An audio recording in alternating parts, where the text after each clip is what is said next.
नमस्कार, मी अमिता. तुम्ही पाहत आहात E6 TV मराठी. उपचार अद्याप सुरू आहेत आणि माझी तब्येत सुधारते. पूर्ण सुधारायला अजून थोडा वेळ लागेल. 1 महिन्यापेक्षा जास्त काळ मी कैदखान्यात आहे, घरच्या आणि इस्पितळाच्या. माननीय उद्धव ठाकरे यांचं माझ्यावर बारीक लक्ष आहे. मी कुठे बाहेर पडतो का काय. आताही त्यांची परवानगी नाही, पण तरी आपण सगळे आलात.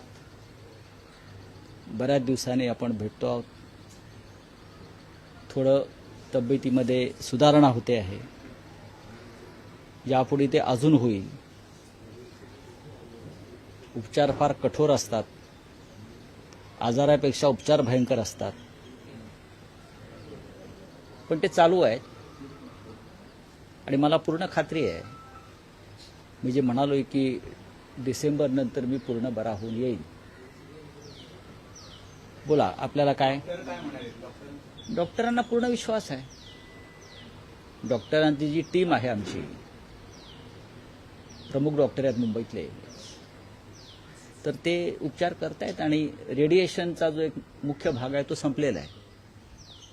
इतर काही उपचार सुरू आहेत. रिकव्हरी सुरू आहे चांगल्या प्रकारे. पण माझ्यासारखा माणूस स्वस्थ बसू शकत नाही. जर बरा असतो तर नगरपालिका निवडणुकांच्या प्रचारामध्ये मी 100% संपूर्ण महाराष्ट्रात फिरलो असतो. नगरपालिका निवडणुका उद्या आहेत आणि शिंदे गटाच्या गुलाबो गँगने सांगितलेलं आहे की आज 1 तारखेला लक्ष्मी दर्शन होणार आहे. ते आता कुठे कुठे लक्ष्मी दर्शन झालेलं आहे याची माहिती निवडणूक आयोगाने घेतली पाहिजे. राज्याचा निवडणूक आयोग आहे, त्यांनी कुठे कुठे लक्ष्मी दर्शन झालं आहे. कारण राज्याच्या मंत्र्याने जाहीर केलं होतं की लक्ष्मी दर्शन 1 तारखेला सकाळी होणार. त्याच्यामुळे लोक सकाळपासून जागेच आहेत. मला जी माहिती मिळाली, सकाळपासून जागे आहेत. आणि काही ठिकाणी 10,000 15,000 मतामागे असं लक्ष्मी दर्शन सुरू आहे.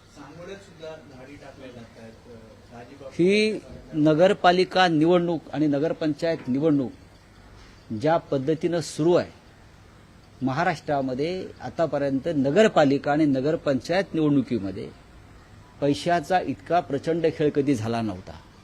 मुळात नगरपालिका नगरपंचायत निवडणुका या राज्याचे मुख्यमंत्री किंवा सरकार कधी लढवतच नव्हते. ते स्थानिक पातळीवरच लोक लढत राहिले. आता मी पाहिलं की 5-5, 6-6 हेलिकॉप्टर्स नगरपालिका आणि नगरपंचायत निवडणुकांसाठी सत्तेतले 3 पक्ष आहेत, त्यांनी 5-5, 6-6 हेलिकॉप्टर्स, खाजगी विमानं, हे कधी नगरपालिका नगरपंचायत निवडणुकीत झालं नव्हतं. अशा पद्धतीनं एका नगरपालिकेसाठी 15-15, 20-20 कोटी रुपयाचं बजेट आहे. ही 3 पक्षातली स्पर्धा आहे सत्तेतल्या. आतापर्यंत आम्ही निवडणुका लढलो, पण आम्ही ह्या निवडणुका आमच्या स्थानिक कार्यकर्त्यांवर सोडल्या. आताही तशाच सोडलेल्या आहेत. तुम्ही पाहिलं असेल की शिवसेनेकडून लोक म्हणतात विरोधक निस्तेज आहेत या निवडणुकीत. नाही, विरोधक निवडणुकीमध्ये आहेत, पण अशा पद्धतीनं निवडणुका आम्ही कधी लढल्या नाही. नगरपालिका नगरपंचायत ग्रामपंचायतीला इतके कोट्यवधी रुपये खर्च करून तुम्ही कोणाशी स्पर्धा करताय? या राज्याची निवडणूक संस्कृती जी होती ही पूर्णपणे उद्ध्वस्त झालेली आहे. या राज्याला एक संस्कृती होती, संस्कार होता. तो गेल्या 4 ते 5 वर्षामध्ये देवेंद्र फडणवीस यांच्या नेतृत्वाखालच्या सरकारनं पूर्णपणे उद्ध्वस्त केलेलं आहे. आपापसात त्यांच्या मारामाऱ्या सोडून द्या, पण नगरपालिका निवडणुकीमध्ये किती पैसे खर्च करावेत याला काही मर्यादाच राहिलेल्या नाही. याचं कारण 3 पक्षातली स्पर्धा. तू मोठा की मी मोठा. बघा, शिंदेची शिवसेना जी आहे ते म्हणतात. मुळात शिंदेची शिवसेना म्हणायला मी तयारच नाही पहिल्यापासून. आणि शिंदे सेनेचा कोथळा हे अमित शहाच काढणार आहे. हे माझं वाक्य तुम्ही लिहून ठेवा. शिंदे सेनेचा कोथळा हे दिल्लीचे शहा काढणार आहेत. त्यांची जी काही परंपरा आहे कामाची, त्याने आमचा कोथळा काढण्याचा प्रयत्न केला, पण आम्ही त्यातून बाहेर पडलो. पण त्यांच्या स्वभावानुसार आणि त्यांच्या कार्यपद्धतीनुसार शिंदे सेनेचा कोथळा हा दिल्लीतूनच काढण्याचा आहे.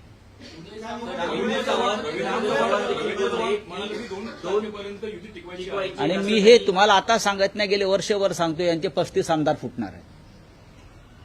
ज्या पद्धतीनं त्यांनी शिवसेनेच्या बाबतीमध्ये गुप्त ऑपरेशन तेव्हा केलं आणि आमचे आमदार, तीच पद्धत, त्याच पद्धतीनं आता शिंद्यांचे आमदार फोडण्याचं काम अगदी व्यवस्थित सुरू आहे.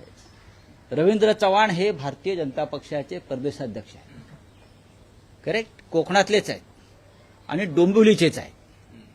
त्यांची नेमणूक खास त्यासाठीच केलेली आहे डोंबिवलीतून. ज्याला राजकारण कळत आहे त्यांनी ते राजकारण समजून घेतलं पाहिजे. आणि जे आजच सामनाचा अग्रलेख आहे, जे रवींद्र चव्हाणांचं वक्तव्य आहे 2 तारखेनंतर, आणि तुम्हाला आठवत असेल मीही वारंवार तेच सांगत होतो, डिसेंबर नंतर बघा काय होतं. यांचा कोथळा, यांना वाटत असेल की दिल्लीचे 2 महान नेते आमच्या पाठीशी आहेत. ते कोणाच्याही पाठीशी नसतात. हिंदुहृदय सम्राट बाळासाहेब ठाकरे यांनी अमित शहा आणि नरेंद्र मोदी यांना बरं का नियमबाह्य मदत केली, कायद्याच्या बाबतीमध्ये, इतर बाबतीमध्ये, तरी त्यांनी माननीय हिंदुहृदय सम्राटांच्या शिवसेनेच्या पाठीत खंजीर खुपसायला मागे पाहिले नाही. तिथे शिंदे कोण? शिंदे तर त्यांनीच पाळलेलं. तुमचं म्हणणं की महापालिका निवडणुकीआधी हा पक्ष कुठे? बघा, हा पक्ष त्यांचा फुटलेलाच आहे. पक्ष फुटलेलाच आहे. हा त्यांचा पक्ष नाहीच आहे. तो अमित शहाने निर्माण केलेला एक गट आहे. हा अमित शहाचा पक्ष, हा शिंदेचा पक्ष नाही. माझी शिवसेना खरी आहे का? हास्यास्पद नाही का हो? कसली यांची शिवसेना? याने कधी शिवसेनेला जन्म दिला? याने काय शिवसेनेसाठी खस्ता खाल्ल्यात? हे कधी तुरुंगात गेले सेनेसाठी? बाळासाहेब याने कोणती आंदोलनं केली? माननीय उद्धव ठाकरे यांच्या नेतृत्वाखालची शिवसेना महाराष्ट्रामध्ये आजही मजबूतीने उभी आहे. पैशाच्या ताकदीवर निवडणुका जिंकणं म्हणजे लोकशाही नाही. त्याला आम्ही लोकशाही किंवा राज्य करण्याची पद्धत मानत नाही. एक मंत्री म्हणतो आमच्याकडे नगरविकास खातं आहे आणि भरपूर पैसा, याचा अर्थ निवडणूक आयोगाला कळत नाही, फडणवीसांना कळत नाही. आपण भ्रष्टाचाराचा 0 टॉलरन्सचा जेव्हा भूमिका घेता, तेव्हा तुमच्या खात्यातला एक मंत्री नगरविकास खातं आमच्याकडे आहे, त्यावेळेला आमच्याकडे आम्हाला पैशाची चिंता नाही असं जेव्हा सांगतो, तेव्हा ताबडतोब त्या मंत्र्याला बरखास्त केलं पाहिजे आणि नगरविकास खाते ज्याच्याकडे आहे त्याच्याकडून ते काढून घेतलं पाहिजे. तर तुम्ही राज्याचं नेतृत्व करता असं आम्ही मानतो. आम्ही यशवंतराव चव्हाणांपासून नेतृत्व पाहिलेले आहे त्या राज्यामध्ये. संस्कारी, संयमी आणि सुसंस्कृत नेतृत्व काय असतं, माननीय शरद पवार साहेबांपर्यंत, मनोहर जोशींपर्यंत, देवेंद्र फडणवीस यांच्याकडनं अपेक्षा होती, पण ते त्याला अपयश त्यांचं आलेलं आहे. फडणवीसांनी शिंदेला सांगितलेलं होतं, जेव्हा मंत्र्यांनी बहिष्कार टाकलेला होता कॅबिनेटवर, तेव्हा फडणवीसांनी आश्वासन दिलेलं होतं की तुमचे कार्यकर्ते आम्ही फोडणार नाही आणि आम्ही तुमचे फोडणार नाही. आता लगेचच दुसऱ्या दिवसापासून शिंदे गटात बघा, फडणवीस यांचं राजकारण जर शिंदेना कळत नसेल तर त्यांनी राजकारणात राहू नये. नुसतं पैशावर राजकारण चालत नाही, पैशांवर माणसं विकत घेता येतात. मला आश्चर्य वाटतं राज्यातल्या जनतेचं. या राज्याची जनता 10,000 15,000मध्ये आपल्या मुलाबाळांचं भविष्य विकत आहे. बेरोजगारी तशीच आहे, लोकांना रोजगार नाही, गरिबी तशीच आहे, कायदा सुव्यवस्था पूर्ण ढासळलेली आहे, महिलांची सुरक्षा धोक्यात आहे. रोज मुंबईत, महाराष्ट्रात रोज महिलांच्या अत्याचारावर घटना घडतात. त्याच्यावर कुणी बोलत नाही. त्याच्यावरती उतारा जर 10 आणि 15,000 रुपये मताला असेल तर ह्या राज्याच्या जनतेनं स्वतःला अशा प्रकारे विकल्यामुळे ते आपल्या पुढल्या पिढीचं भविष्य धोक्यात आणत आहेत. 10 आणि 15,000 या जनतेची किंमत आहे का? पण लुटलेला पैसा, भ्रष्टाचाराचा पैसा अशा माध्यमातून निवडणुकीमध्ये येतोय आणि आमची जनता खुश आहे. 10,000 नगरपालिकेला, 10,000 विधानसभेला, 25,000 लोकसभेला, त्याहून जास्त. ही या जनतेची कमाई आहे राज्याच्या. बाकी नोकऱ्या धंदे काही नाही. कणकवलीमध्ये राणे बंधू एकमेकांच्या विरोधात उभे राहिलेले पाहायला मिळतात. एकमेकांचे नेते दोन्ही राणे बंधूंना बळ देताना पाहायला मिळतात. तर एकनाथ शिंदे सुद्धा नारायण राणे यांच्या घरी गेले. निलेश राणेंना म्हणाले की पूर्ण तुझ्या पाठीशी उभा. मग नारायण राणे भाजपचे खासदार आहेत. एकनाथ शिंदे राणांच्या घरी गेले. नारायण राणे भारतीय जनता पक्षाचे खासदार आहेत आणि भारतीय जनता पक्षानं आमदार निलेश राणे यांच्यावरती गुन्हा दाखल केला. मी निलेश राणे यांचं अभिनंदन करीन की त्यांनी कशा प्रकारे पैशाचं वाटप होत आहे कोकणात हे दाखवण्याचा प्रयत्न केला. त्यांचे आमचे मतभेद असतील, पण शेवटी निवडणुकीमध्ये पैशाचं वाटप कशा प्रकारे होत आहे हे दाखवण्याचा प्रयत्न केला. याचा अर्थ शिंदे गटाचे लोक पैसे खर्च वाटत नाहीत का? जास्त वाटतात. पण कोकणामधल्या एका भागामध्ये आमदार राणे, निलेश राणे यांनी कसे पैसे येतात, कसं पैशाचं वाटप होतं यावरती प्रकाश पाडला असेल तर निवडणूक आयोगानं त्यांची दखल घेण्याऐवजी त्यांच्यावर गुन्हा दाखल करणं हे काय मला योग्य वाटत नाही. ज्या प्रकारे निवडणुका काही नगरपालिका नगरपंचायत निवडणुका या पुढे ढकलल्या आहेत, ऐन वेळी या पुढे ढकलल्या आहेत. देवेंद्र फडणवीस व्यवस्था आहे. देवेंद्र फडणवीस असं म्हणाले की कायदेशीररित्या असं पुढे जाणं हे चुकीचं आहे. नाही, ही तसं जरी असलं तरी पुढल्या निवडणुकांमध्ये भरपूर वेळ मिळावा त्यासाठी ही निवडणूक आयोगाशी संगनमत करून केलेली राजकीय व्यवस्था आहे. एकनाथ शिंदे म्हणतात की मुंबई आणि ठाण्यामध्ये आमचाच पक्ष मोठा भाऊ ठरणार. बघा, असं आहे की ते न्यूयॉर्कला सुद्धा जिंकू शकतात. ते त्यांच्याकडे जे कोट्यवधी रुपये आहेत ते डॉलरमध्ये कन्वर्ट करतील आणि तिथे वाटायला जातील, 4 लोक पाठवतील. ते जर्मनीमध्ये जिंकू शकतात, ते कुठे जिंकू शकतात. त्यांना असं वाटतं मी माझ्या हातामध्ये प्रचंड पैसा असल्यामुळे लुटीचा मी जग माझ्या मुठीत आहे. तसं नाही आहे. तसं राजकारण हे वाळूसारखं असतं मुठीतल्या, ते कधी सटकू शकतं. हा, जेव्हा कोण बोलत नव्हतं तेव्हा तुम्ही बोलत होता की मनसे आणि शिवसेना एकत्र येतील. जवळपास अनेक बैठका देखील झाल्या आहेत. युती देखील आता काही दिवसांनी एक जाहीर. महिना तुम्ही विश्रांती घेतली. बैठकामध्ये राज ठाकरे आणि उद्धव ठाकरे हो, झाली ना बैठक. ती कुठपर्यंत होईल? बघा, मी तुम्हाला अगदी पहिल्या दिवसापासून सांगतो, शिवसेना माननीय बाळासाहेब ठाकरेंची म्हणजे उद्धव ठाकरे यांच्या नेतृत्वाखालची खरी शिवसेना आणि महाराष्ट्र नवनिर्माण सेना राज ठाकरे यांच्या नेतृत्वाखालची, या दोघांमध्ये सकारात्मक चर्चा सुरू आहे. बैठका सुरू आहेत जागा वाटपावर आणि योग्य दिशेनं ही चर्चा सुरू आहे. माननीय उद्धव ठाकरे आणि माननीय राज ठाकरे यांच्यामध्ये उत्तम संवाद सुरू आहे. एकमेकांना भेटतात. आताही 4 दिवसापूर्वी त्यांची दोघांची भेट झाली. मला त्याच्याविषयी माझी चर्चाही झाली.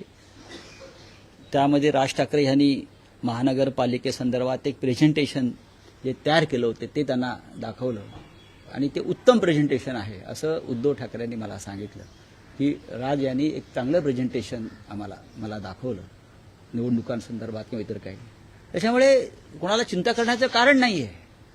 हे जे काय म्हणतात तुमचे शिंदे मिंदे वगैरे, बरं का, त्यांना सांगा की संयुक्त महाराष्ट्राचा लढा झाला मुंबईसाठी, तेव्हाही काँग्रेसवाले तेव्हाचे सत्ताधाऱ्यांनी प्रचंड पैसा टाकला, पण मराठी माणूस एकजुटीनं उभा राहिला आणि मुंबई महाराष्ट्रात राहिली. ही मुंबई महाराष्ट्रापासून तोडण्याचं कारस्थान तुमचे दिल्लीचे बापजादे करतायत. मिस्टर शिंदे, अमित शाह, नरेंद्र मोदी, गौतम अडाणी हे त्रिकूट महाराष्ट्रापासून मुंबईला तोडण्याचा जो प्रयत्न करतोय तो उद्धव ठाकरे आणि राज ठाकरे यांची एकजूट हाणून पाडल्याशिवाय राहणार नाही.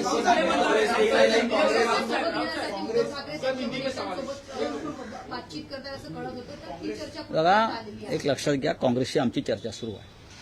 जर काँग्रेसला वाटत असेल, त्यांचा जर बिहारच्या निकालानंतर त्यांचा जर कॉन्फिडन्स वाढला असेल,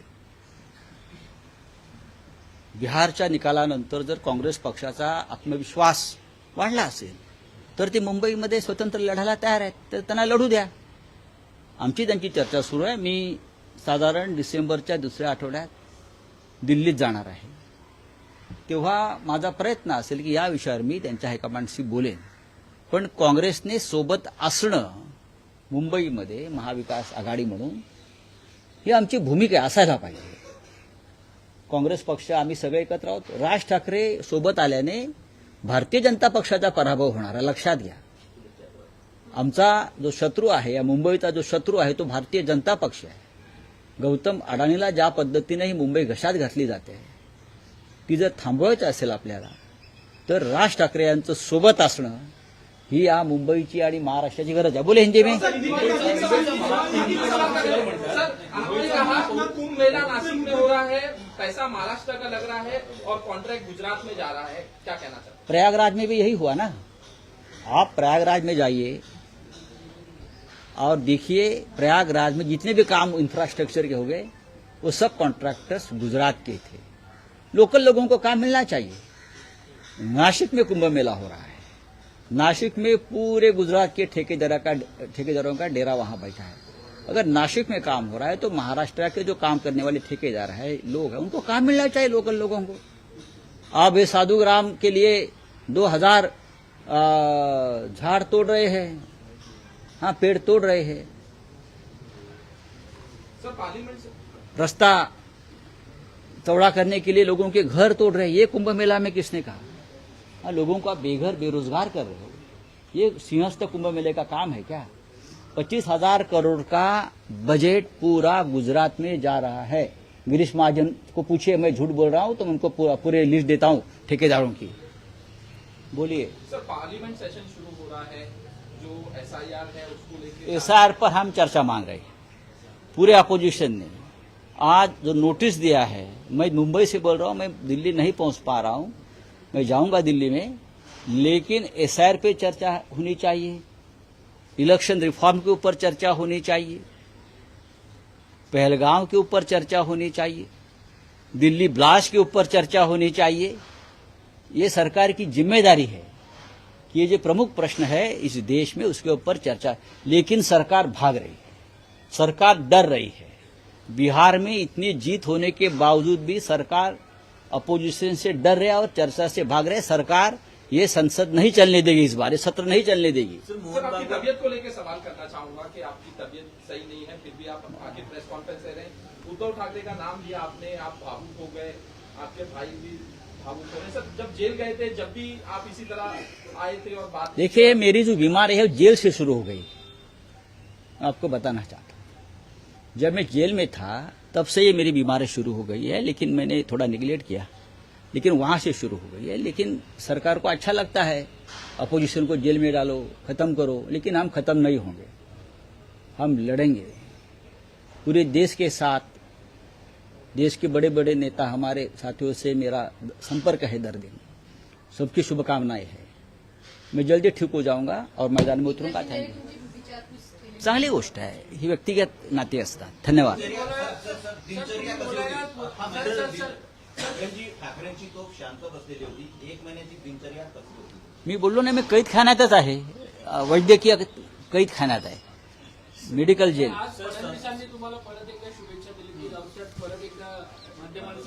नाही बघा, देवेंद्र फडणवीस हे कधी काळी आमचे जवळचे मित्र होते आणि आम्ही नाती जपतो, आम्ही एकत्र काम केलेलं आहे। आजारपणात त्यांनी मला स्वतः फोन करून चौकशी केली आणि सर्व प्रकारच्या मदतीची त्यांनी पेशकश केली ना। बघा, ही राजकारण वेगळं आहे, व्यक्तिगत नाती वेगळी असतात। केंद्रातल्या जवळजवळ सर्वच मंत्र्यांनी दूरध्वनी करून माझी चौकशी केली, उपराष्ट्रपती असतील, सगळ्यांनी माझ्याशी ही एक नाती असतात, ती टिकवली पाहिजेत। राजकारणामध्ये किती शत्रुत्व असलं तरी ते व्यक्तिगत स्तरावर शत्रुत्व येता कामा नये। देवेंद्रजींनी माझी चौकशी केली, किंवा जर त्यांना कोणी भेटलं तर ते माझी चौकशी करतात। नरेंद्र मोदीजींनी चौकशी केली, वारंवार ते करत असतात। आजही सकाळी त्यांनी कोणाकडे तरी चौकशी केली असं मला कळलं, मला फोन आला होता। पण या गोष्टी होत असतात। उद्धवजी, राजजी चौकशी करतात, 2 दिवसात राज ठाकरे इथे येणार आहेत असे त्यांचे निरोप आहे। पण या गोष्टी होत असतात आणि मी बरा आहे। चला, धन्यवाद।